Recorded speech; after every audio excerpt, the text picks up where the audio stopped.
Hello, my name is Dexy Gatlin Damis and my metric number is 292453. So today I will talk about what were the terms and conditions which agreed by the both parties in respect of the guarantee document.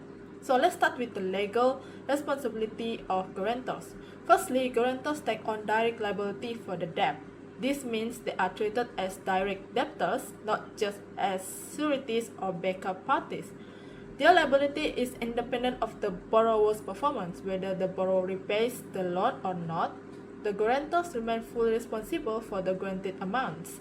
These obligations are unaffected by changes to the loan agreement, so the bank has the flexibility to amend, renew or extend the loan terms without needing to inform or obtain approval from the guarantors. This reinforces the bank's ability to adjust to commercial requirements while maintaining enforceable guarantees. Next, let's look at the key loan terms affecting guarantors. Guarantors are bound by the agreed rates, which are subject to variations in the bank's effective cost of funds. Even if the rates change and the guarantors were not informed, they are still obligated to comply. The guarantee document specifies that a statement of account or a certificate of indebtedness issued by the bank is considered final proof of the debt. So unless the guarantors can identify a proof of patent mistake, they cannot challenge the amounts claimed by the bank. Now let's talk about the bank's right and guarantor obligations. The guarantees are treated as additional securities for the loan, not replacements for other methods. The bank can bypass other securities or the borrower can recover debts directly from the guarantors. This provision accelerates the debt recovery process and ensures the bank's interests are protected. Guarantor liabilities cannot be reduced or avoided even due to the bank's actions, inaction, or how other securities are managed. So this means that the guarantees remain enforceable regardless of the external circumstance. Lastly is the enforceability of guarantees. Guarantor liabilities are not discharged or impaired by any agreements, settlements, or negotiations between the bank and the borrower or third parties. This term ensures the bank can enforce guarantees consistently, safeguarding its financial interests across a range of circumstances. Now, I will present about the issue formed by the defendant. First, the defendant dispute the amount claimed by the plaintiff instead of focusing on their liability as guarantors. They challenge the accuracy of the sum being demanded. They argue that the plaintiff failed to explain the principles and methods used to calculate the effective cost of fund rate. This was particularly relevant in the notice demand issued on 10 March 2017 and the notice of termination date on 16 May 2017. The defendants maintain that this calculation was unclear and therefore could not form a valid basis for the amounts claimed. Another major issue raised by the defendant was related to the changes in the ECOF rate. They claimed they were not informed of the changes and argued that any alteration made without their knowledge or consent should not be binding on them as guarantors.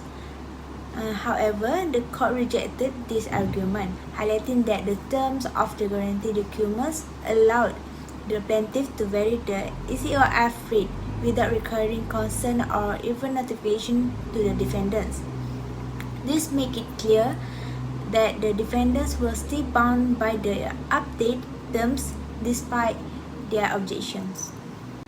The third issue brought up by the defendant involved their liability in relation to other securities held by the plaintiff.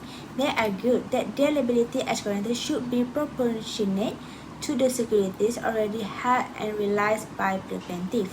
Essentially, they believe the plaintiff should first exhaust all the securities before pursuing them.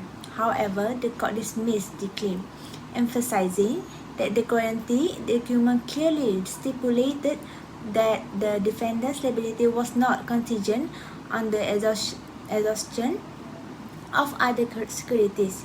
This provision left no room for the interpretation. Finally, the defendant questioned the plaintiff's ability to initiate this suit due to the appointment of the receiver and manager. They claimed that this appointment, which was meant to dispose of securities, should have prevented the plaintiff from taking further action against them. Additionally, they argued that since the securities had not been fully disposed of, their liabilities as guarantor should be deferred. However, the court clarified that the defendant's liability was not dependent on the completion of the securities disposal, effectively overruling these arguments as well.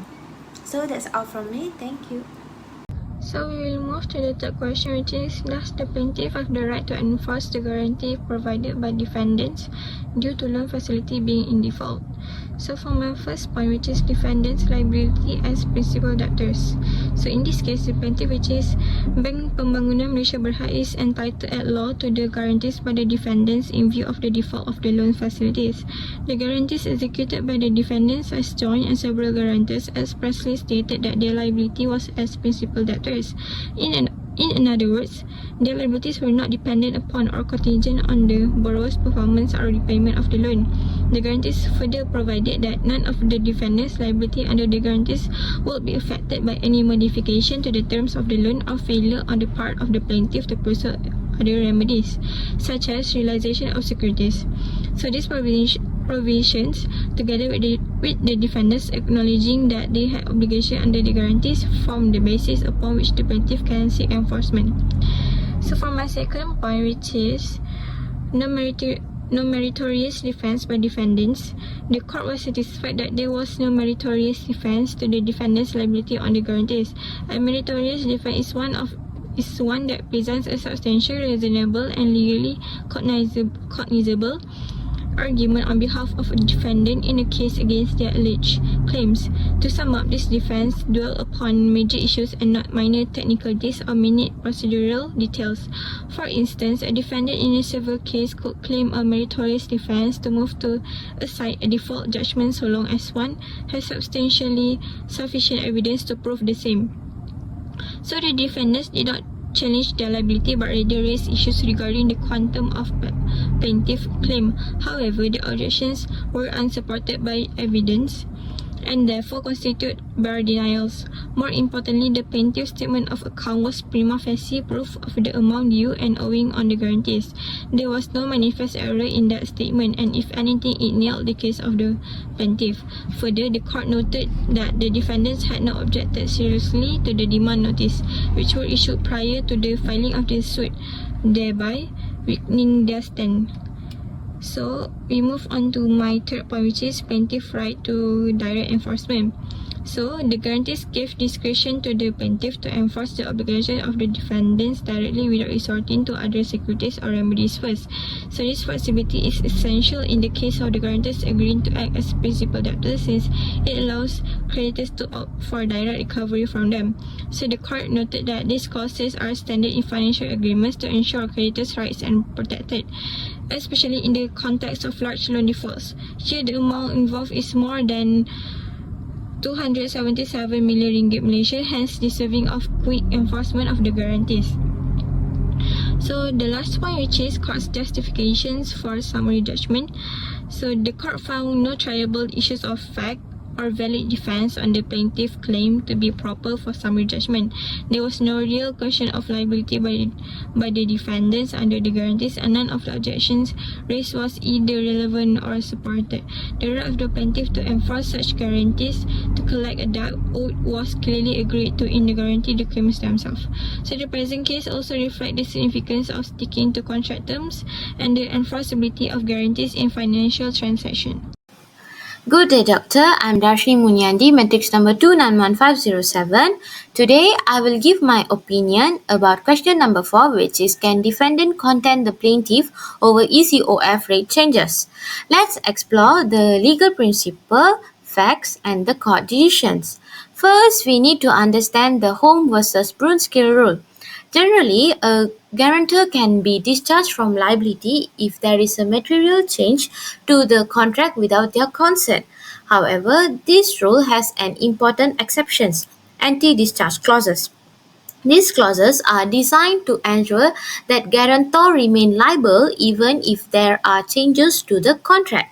In this case, the guarantees for both facilities includes anti-discharge clauses, clause 1.2 in the first facility and clause 3 in the second facility state that guarantors' liabilities are unaffected by any changes in the loan terms. This means the guarantors remain liable even if they are not informed about changes like ECOF rate adjustment. Liability were preserved, making their arguments invalid.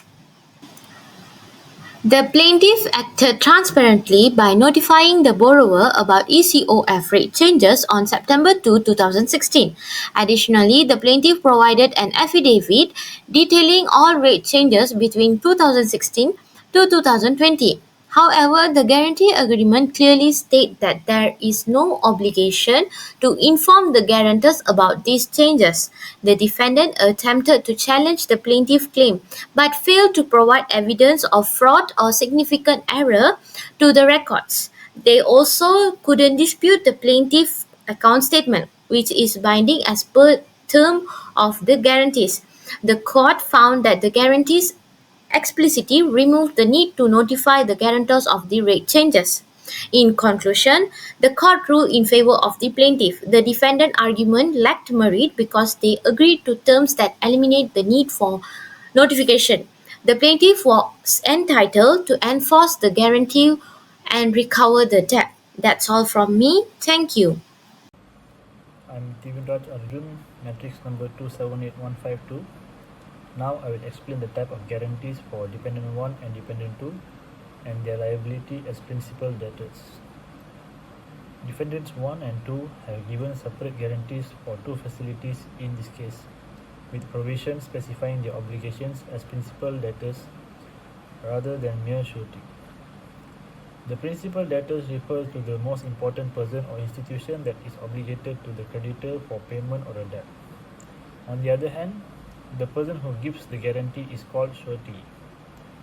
They have main liability for payment, and upon default, the lenders first approach them for recovery prior to approaching any guarantor for surety.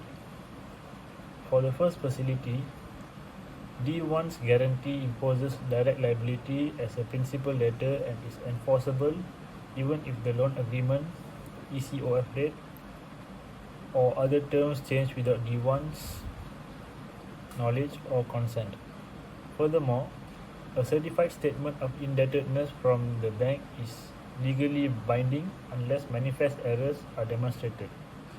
Similarly, D2's guarantee mirrors D1, confirming D2's direct liability as a principal debtor, the irrevocability of the guarantee despite changes to loan terms, and the conclusive nature of the bank's certified declaration of indebtedness unless proven incorrect. For the second facility, D1's guarantee also designates accountability as a principal debtor for the guaranteed amount, unaffected by charges to facility agreements or the bank's actions or inactions regarding other securities. The certified statement of indebtedness is equally binding unless a glaring error is proven. Similarly, D2's guarantee for the second facility holds D2 as a principal debtor bound by the bank statements of indebtedness and directly accountable for debts regardless of the bank's management of securities or enforcement actions. Key highlights are that D1 and D2 are designated as primary debtors, in the liability remaining intact regardless of the borrower's actions or the bank's enforcement of securities. They cannot dispute changes made by the bank or terms linked to other securities. The conclusive evidence clause in the guarantees ensures that the bank's assertions are authoritative unless proven incorrect. These provisions emphasize ensuring that D1 and D2 retain full responsibility for the loan obligations independent from the borrower's bank behavior or the bank's enforcement measures. That's all from me. Thank you.